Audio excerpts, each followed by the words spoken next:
na guerra contra pessoas. Nossa guerra não é contra carne nem sangue, e sim contra as hostes espirituais da maldade nos lugares celestiais. Assim, nós não buscamos a guerra contra as pessoas, e sim contra as atuações malignas. Nos posicionamos como servos e servas de Deus, buscando um desenvolvimento, um crescimento, buscando estabelecermos dentro do lugar onde estamos, procurando atuar da melhor maneira possível, dando testemunho de Cristo Jesus e não buscando guerra contra as pessoas, mas um relacionamento pacífico, honesto, ético, ok? E estamos em guerra sim, contra as hostes espirituais da maldade. Então aí você tem a nossa batalha. Então esse conselho de Jeremias é um conselho para mim e para você. É um conselho para nós que estamos nesse contexto babilônico da atualidade. Porque o espírito de Babilônia, a Babilônia política já ruiu, já caiu por terra.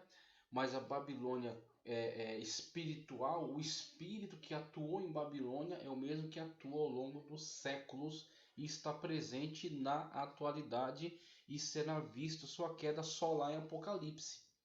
A mentalidade babilônica será destruída lá em Apocalipse com os juízos da ira do Cordeiro.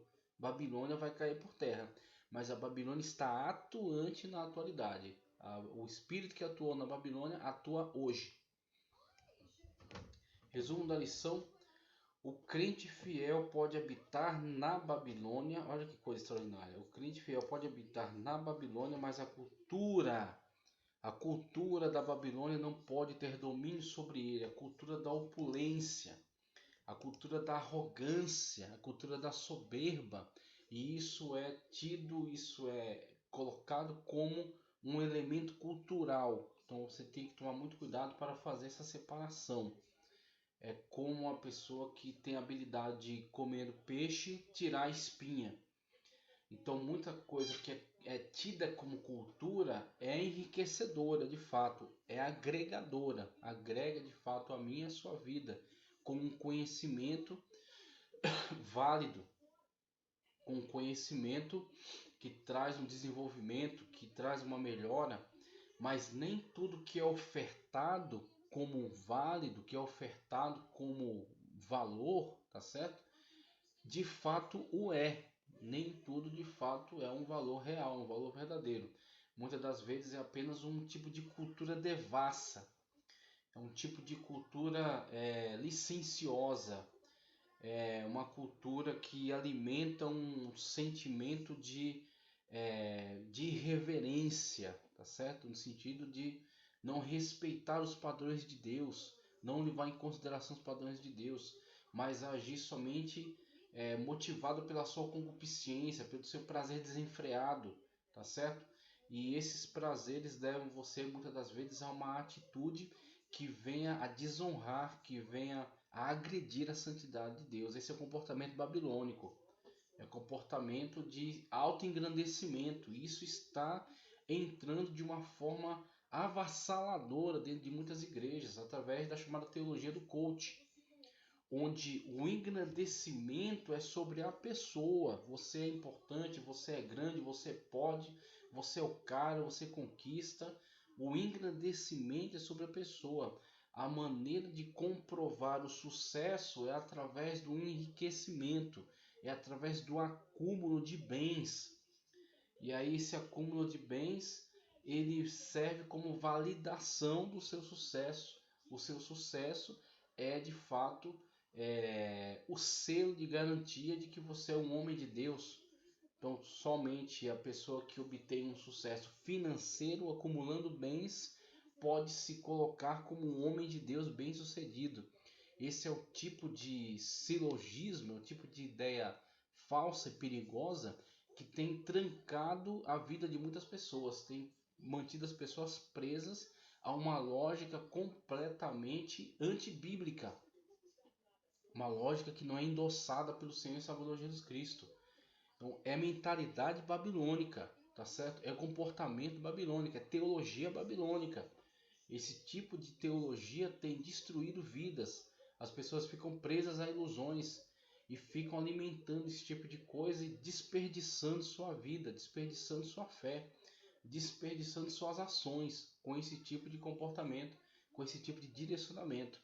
Então você tem aí um grande risco na atualidade, que é permitir que esse espírito babilônico se apodere da sua vida, vindo com trajes cristãos, mas na verdade com esse interior, esse espírito, essa essência de Babilônia, da soberba, da arrogância, da opulência, da autoglorificação.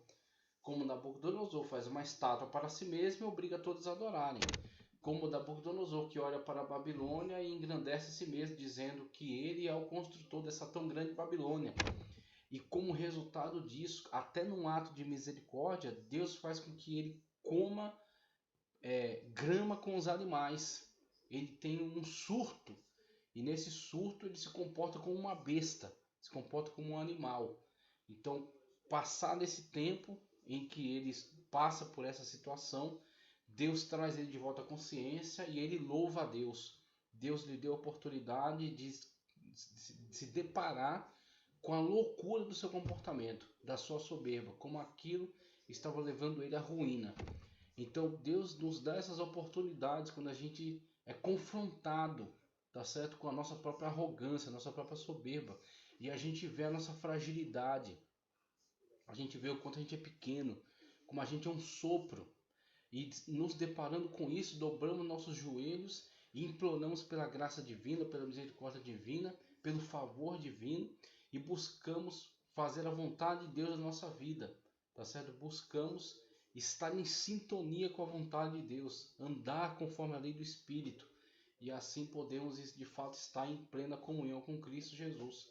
Diante da nossa fragilidade, nós nos refugiamos em Cristo Jesus, a nossa rocha. Agora, isso quando somos confrontados na nossa arrogância e caímos nessa consciência. Então, esse espírito babilônico vem exatamente para combater isso, para mostrar, não, você não precisa, você é o cara, você é o tal. Esse tipo de ilusão que leva a pessoa à autodestruição. O crente fiel pode habitar na Babilônia, mas a cultura babilônica não pode ter domínio sobre ele. O crente tem que interagir com esse mundo, interagir com o ambiente acadêmico, empresarial, político, jurídico, medicinal, entrar nesses ambientes, crescer, se desenvolver, galgar altas posições, sem que isso afete a sua humildade, sem que isso afete a sua estrutura, porque a sua estrutura está firmada na rocha que é Cristo Jesus. Então ele vai entrar nesses diferentes contextos e chegar a altas posições sem que isso lhe afete, sem que isso roube dele a sua humildade, reconhecendo sempre a grandeza de Deus em todas as coisas e glorificando o seu nome. Esse é o desafio. Esse é o desafio. Daniel e seus amigos estiveram nesse contexto e Deus os usou poderosamente. E eles glorificaram a Deus dentro desse contexto, se tornando pessoas muito relevantes, muito importantes, mas não arrogantes, não soberbas, não confiando em si mesmas. Tem a leitura, deixa eu ver aqui a leitura. Ah, sim, a leitura está ali, próximo ao texto, já é bem curtinha. O texto bíblico, Daniel 1, 1 ao 3. Daniel 1, 1 ao 3, nos diz o seguinte. No ano do reinado de Joaquim, rei de Judá, veio Nabucodonosor, rei da Babilônia, Jerusalém e a sitiou. Olha que coisa terrível. O Senhor entregou nas suas mãos a Joaquim, rei de Judá, e uma parte dos utensílios da casa de Deus,